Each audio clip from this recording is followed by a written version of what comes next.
really sums up what just happened there.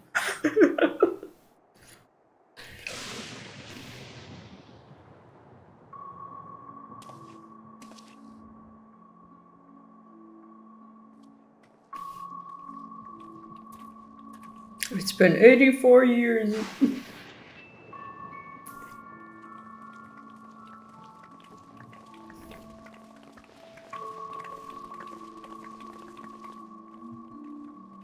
This would be a good introduction into a time skip if they ever wanted to do one in 14.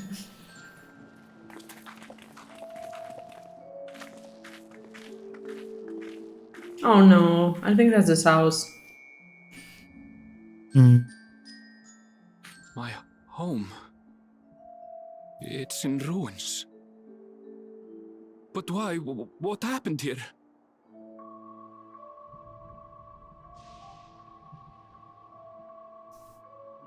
And where is everyone?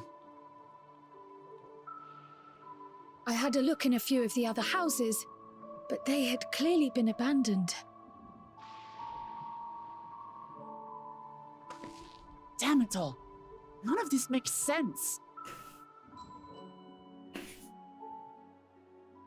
Excuse me? Are you looking for someone?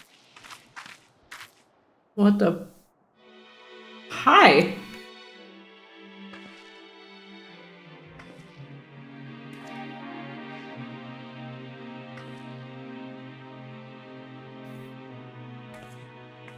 My god, that's pretty.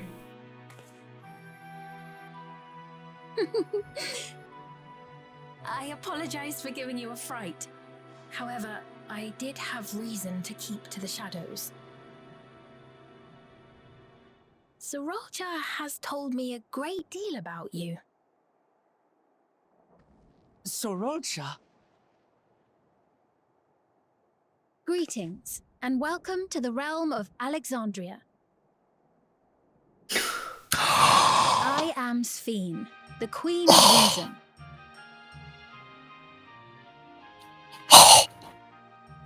Queen of... If you are the Queen of Reason, is there perhaps a... Yes. Is that from 9? To ask if there is a King of Resolve. Eorzea holds that title, and together do we reign.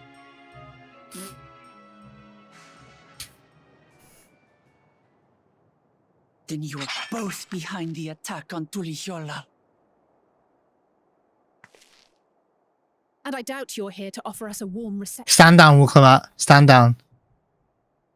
No, you have it She's all pretty. wrong. Stop. I am not come to fight. Eorzea rules alongside me, but that is a matter of expedience. In truth, we are at odds, he and I. It is at considerable risk to myself and my people that I come before you to beg your aid.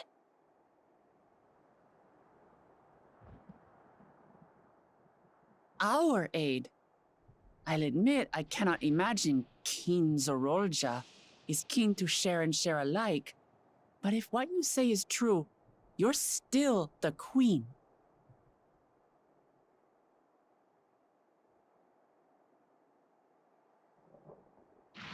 Indeed. But I was once the sole ruler of Alexandria. Until one day, he appeared, bent on conquest.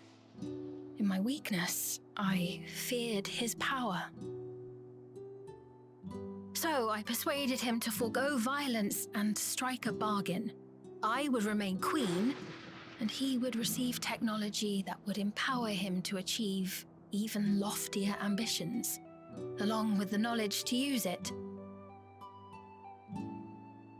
A gamble, to be sure, but if it might spare my people...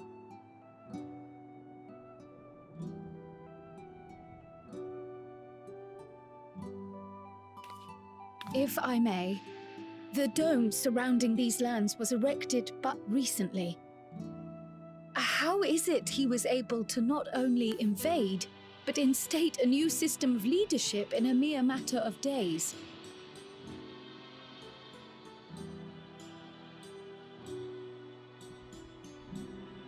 I've never heard of your realm. And this place is, or at least was, Yasulani. The house I grew up in is still here. But 3 years ago, that tower and these strange contrivances weren't. Nor was our village in ruins. Where did you come from?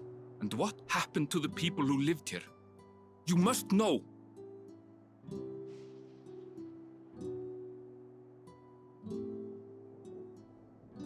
I realize how confusing this all must be. Truth be told, I don't fully understand it myself. What I can say is that one day, people from your Tuliolol suddenly appeared here in Alexandria. Or perhaps it was we who found ourselves in Tuliolol. Until but recently, we were completely unaware of events taking place beyond the barriers surrounding our realm. Does this not remind you of the Crystal Tower? How after the 8th Umbral Calamity, we devised a means to transport the Spire across time and space from the source unto the first. Granted, this is on a much larger scale, if that is indeed what has happened. Not only the people and structures, but also the surrounding environment. Regardless, the people of Lakeland perceived the arrival of the Crystal Tower much as the Queen describes her own experience. Sudden and inexplicable. Well then, you appear to have a better grasp of our circumstances than we do. Indeed, more than I dared hope. In which case, a closer examination of the effects of this phenomenon may afford us more insights. Allow me to take you to the outskirts. A number of the Shitona live there as well. Perhaps your acquaintances are among them. Hold on. If we accept, there's no guarantee we're not walking into a trap. But if we're to defeat Eorzea, we need to understand how he grew so strong. Besides...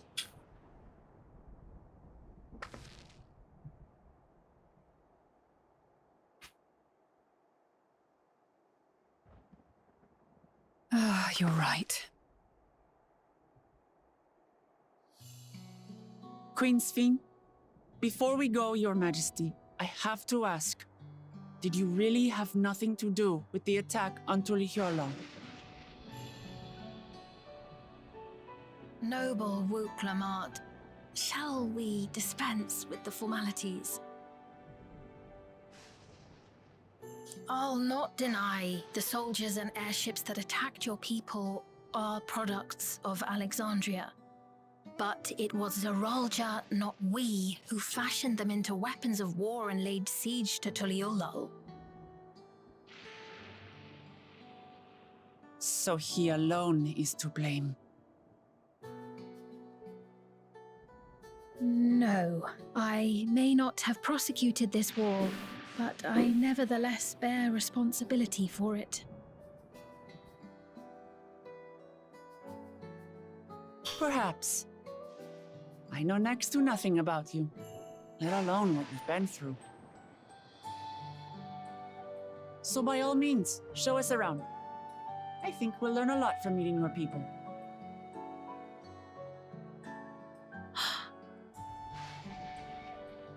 Wonderful! If you would follow me.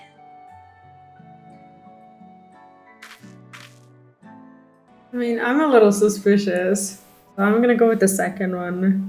Isn't it a little odd for the Queen to be walking about on her lonesome? You say that one and tell me what the next dialogue line says. Because I'm going to put, I take it there will be trouble if Eorzea hears about this. Yeah. You tell me what she says if you want.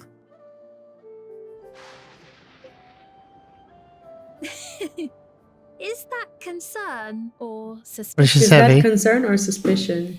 Same dialogue line. Yeah, because she If speaks. things should take a turn for the worse, might I call upon your aid? Another Meteon.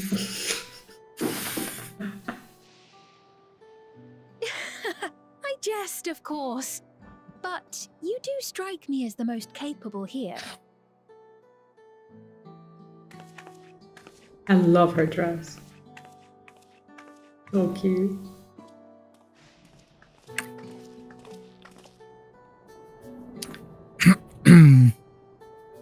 Me and Alice are just stood there.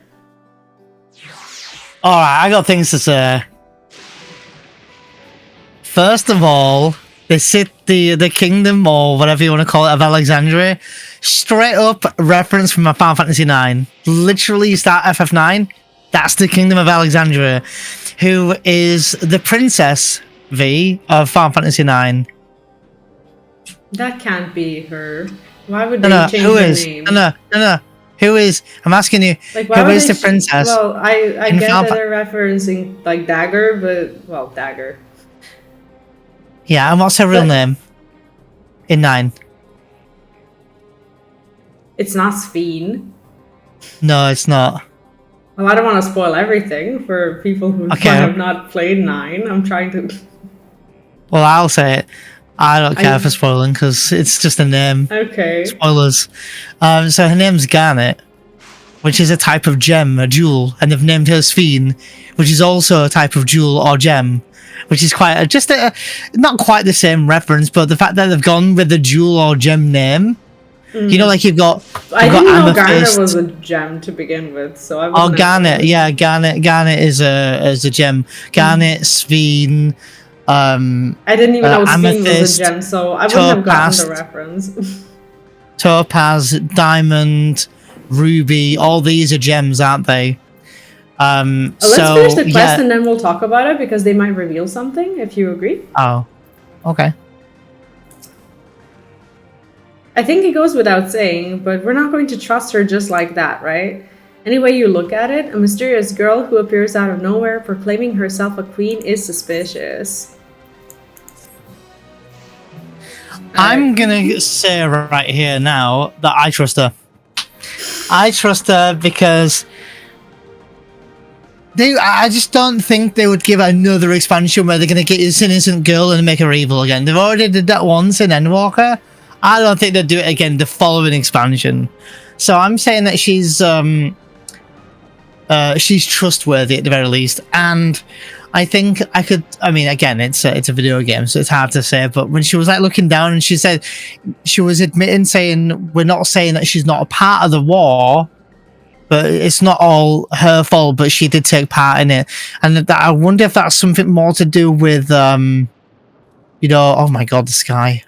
If you look up, like looking direct south and look up, it's beautiful, but I think it's more of a case of something deeper than that. So I can't quite word it. If I was to guess, I'm getting vibes as such where maybe Zoralja has like experimented or doing something with her soldiers, and it's basically out of her control. Now, one thing I am sus about is that she was just walking around and just randomly here, like out of all places in the map, she's right here. That was weird, but I think she was following us, to be honest, because she did say something along the lines of, I come to you at a great expense. I think she knew that we were here, and I think she followed us. So there's that. Maybe. I think I'm going to have to get on with my 9 playthrough, because I'm actually not even in the middle of it, but I am trying to finish it soon. And I knew that there would be references from 9 in this expansion, so that's one of the reasons why I decided to prioritize 9 over some other games that I wanted to play this year. So I'm gonna try and see more before I get myself spoiled on something. Like, that's one of the reasons why I played Final Fantasy IV before the Endwalker patches, so that I don't get myself spoiled. And I would have when I saw Rubicante and all these other bosses, Barbarita and whatnot. They are spoilers. I played 4, so I don't know. They are spoilers, so you will see them in 4. I mean, I don't know. I feel like Endwalker patches are an expansion of Final Fantasy IV, which might be a little controversial, but it is. It is what it is. You'll get to see it. I think we should call it here, if you agree. Okay.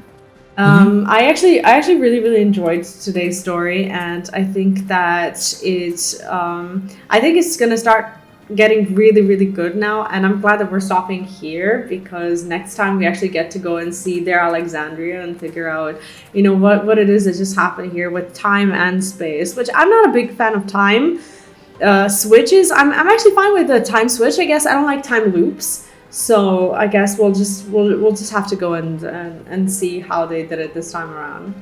I'm excited. I do. I also wanted to point out that in that cutscene, they also did play Final Fantasy IX music. I think they played 2 back to back, which is just a really subtle reference as well, I guess.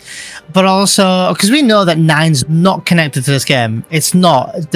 Yoshi P's just saying he's using a lot of like some of the like likeliness and then kind of, you know.